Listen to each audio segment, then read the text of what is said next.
Hello everyone, welcome to SwitchUp as we once again have a look at some of the games coming out for the Switch in this upcoming week. Now in terms of dates, we'll be going from the 17th of August up until the 23rd, but I must say that I am going on holiday or am on holiday as you are watching this, which means I actually recorded this immediately after the episode that you would now have watched this time last week, if that makes sense, just to give you an idea as to how early I did have to record this, so other games may well have appeared since then. This is what was stated at the time I had to record, and I first put a few games that were missed out of previous videos, and then we'll move on to the week at hand. So which games are coming out for the Switch this week? Well, let's find out.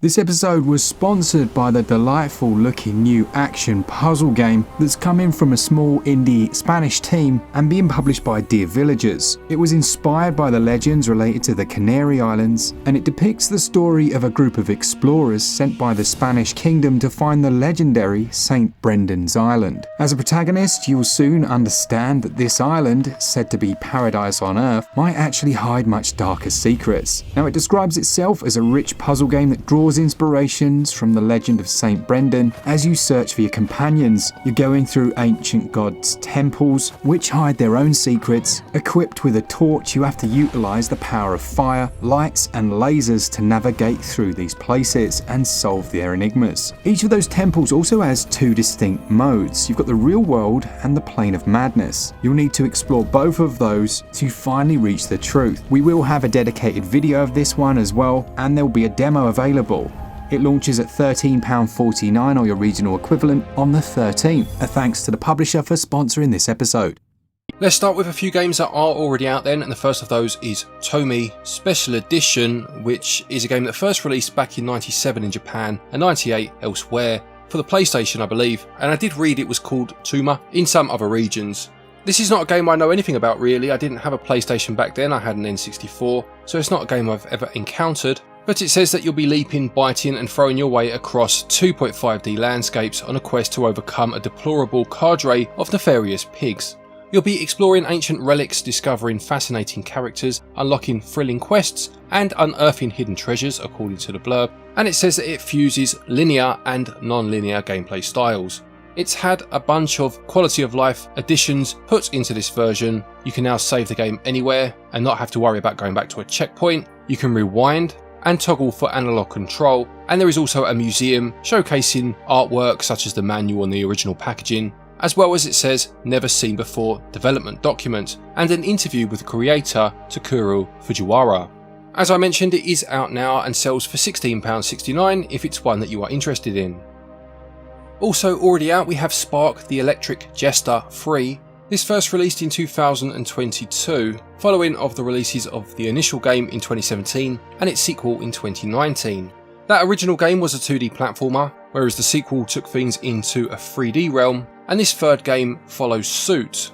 It says you'll need to join Spark on his mission to overthrow his rival once again, and will blaze through fast action-packed stages and experience a new and improved combat system. It's a mix of action and platforming, and it says it takes elements from games of both genres. It looks like it's taken inspiration from the 3D Sonic games to a degree, almost looks like the old bonus sections of the original Sonic games brought into a 3D world, and it looks as if the emphasis is on speedrunning levels, finding ways to be faster. This sells for £19.99 or your regional equivalent. The third of the games already out is Operation Tango. This is a game that you'll play solo offline, but you can play with a friend online, although it says you'll need to use your voices to connect you and therefore requires a microphone. It's a cooperative spy adventure where you'll team up with a friend either as agent or a hacker and combine your skill sets from different points of view to overcome challenges. It says you'll investigate, hack and infiltrate while executing missions across the globe using high-tech tools. It uses a system called the Friend Pass so that if you own the game, your friend can play for free just by downloading the Operation Tango Friend Pass, and it also features cross-platform play. Quite a different type of game, so it's interesting to highlight it. How it works in practice is another matter, but it is out now for £15.49, or there should still be 10% off for a couple of days when this video goes out. I'm starting to lose track of time, to be honest, because I'm recording this so early. There is a discount up until the 21st of August. And the final game for those already out is Evomon. Now, we did do a video on this game. It's a monster catching game with elements of Tamagotchi in there, where you'll need to catch monsters and then raise them, feeding them, cleaning up after them, all that caper. And you'll also journey into caves on expeditions where you'll have to defeat enemies to earn XP, and you can also earn XP from a number of different mini games that are available, all based on classic arcade games of the past. And then you can go and compete in the tournaments, and whilst you don't battle in these, it uses a few different ways of conveying its battling, sometimes taking on the form of an isometric shooter, or sometimes more like puzzle challenges, but it is a fun game. And the reason I'm putting it in here is because from the time that we made that video, it now has an 80% off discount in all regions, which wasn't the case back then, going all the way up until September, at least in Europe. And I will put a card to our video in the top right hand corner if you want the full story. Now, Glen is currently away on holiday, and there have been quite a few games that have been added to the coming soon page. So we've got Mika and the Witch's Mountain, which is from Chibig, and that releases on the 20th, so early next week. And you may actually recognise a lot of the characters and the developer Chibig themselves. They've released in almost every genre at this point. They had like a JRPG, a survival game where you had to move backwards and forwards between an island. But this one describes itself as a coming-of-age journey where you're making your way to the top of a mountain, which is definitely something we've heard before, and the whole thing plays out in a relaxed pace. Now, I do actually have a code for this one. I'll give it a go and maybe talk about it in an interesting games video. But Mika and the Witch's Mountain, as I say, it's £17.99 and it launches on the 20th.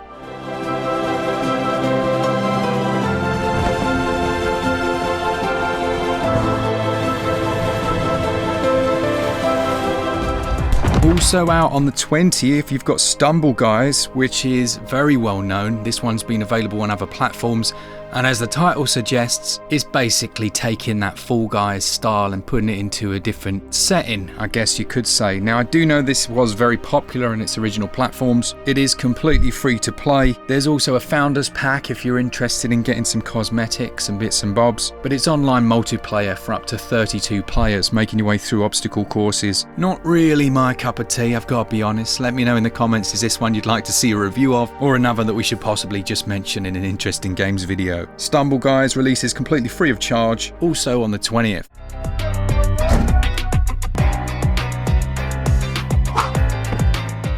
Let's move on to Cyber Mission. This is a side-scrolling shoot-'em-up with retro aesthetics and intense combat inspired by classic elements from both run and gun and shooter genres. It says you'll take on your adversaries either solo or team up with a friend in local co-op as you float and manoeuvre through zero-gravity stages, blasting enemy swarms and taking down screen-filling bosses.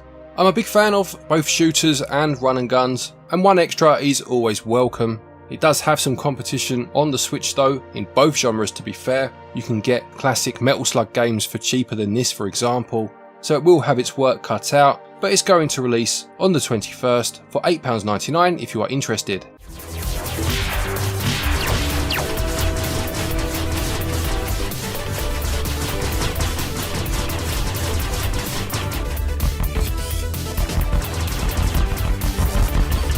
The next one is Rise Eterna War. It should be releasing on the 22nd of August and is a sequel to Rise Eterna, which is already on the eShop as things stand.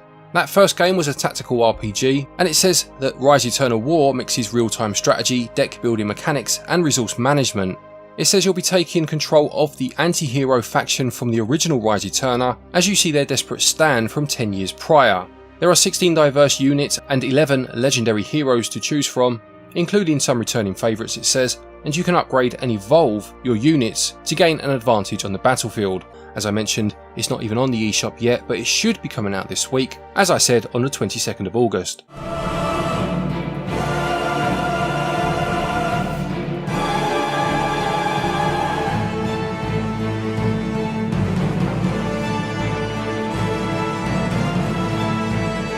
Okay, and also releasing on the 22nd, we've got Verne, The Shape of Fantasy. This comes from Assemble Entertainment, who have a good track record of releasing solid indie titles, and it has that point-and-click adventure look that I absolutely love. It combines the hand-drawn backgrounds with the pixelated characters, and it's set in the year 1888, where there's a war raging between what's known as the Nation, and you'll be using what's known as the Imag, an ancient Atlantean device to rewrite history. I'm not entirely sure what it is about this one, but I have a very good feeling about it. It's just £13.49 and it launches on the 22nd.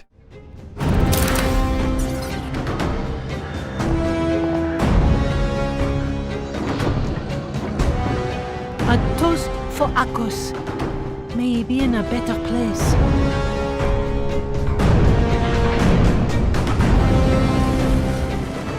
The penultimate game for the week is Tales from Toyatoki: Arrival of the Witch. The main character, Hikaru, finds himself out of luck and homeless on an unfamiliar island and comes across a witch in a very similar situation. The two set out to survive and hopefully thrive on Toyatoki, an uncompromising island secluded from the modern world. It goes on to say that along the way they'll meet a number of different characters, all of whom are locals on the island, and together this unlikely band travels the island looking to unravel the mysteries within. It's quite a vague blurb and a story that's been told in one form or another many times before. I'm going to assume it's a visual novel of some description, although I couldn't ascertain that just by the information I have, but it's out on the 22nd and will sell for £26.99 or your regional equivalent.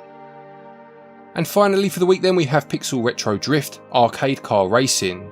It says in the blurb that it wants to transport you back to the atmosphere of unbridled fun and adrenaline of the 80s in this thrilling racing adventure.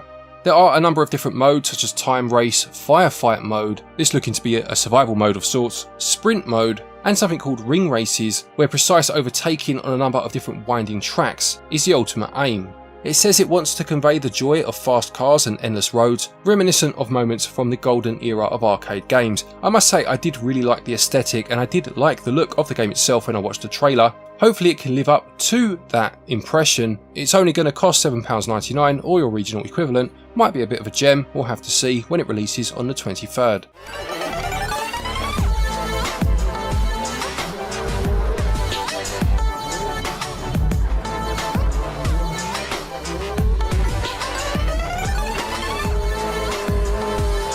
So there you have it, another week of Nintendo Switch releases. I do apologise for the fact that there may be some games missing. As I mentioned, I'm away on holiday at the minute and had to make this so much earlier than usual. If there are any games missing that have since been announced or released as stealth drops, please do feel free to mention them in the comment section below and I'll include them in a following week's video instead. Don't forget, if you're looking for eShop credit to pick any of these games up or anything else for that matter, you can use our website switchup.gg to get your eShop cards, and doing so will get you 5% of your purchase price back as cashback. And there's also links down there to places such as PlayAsia with links and discount codes to save you a bit of money. Anything you use does help the channel and is very much appreciated. A quick thank you to our patrons and our channel members for your continued support, and to each and every one of you for watching our videos. Take care, and until next time, happy gaming.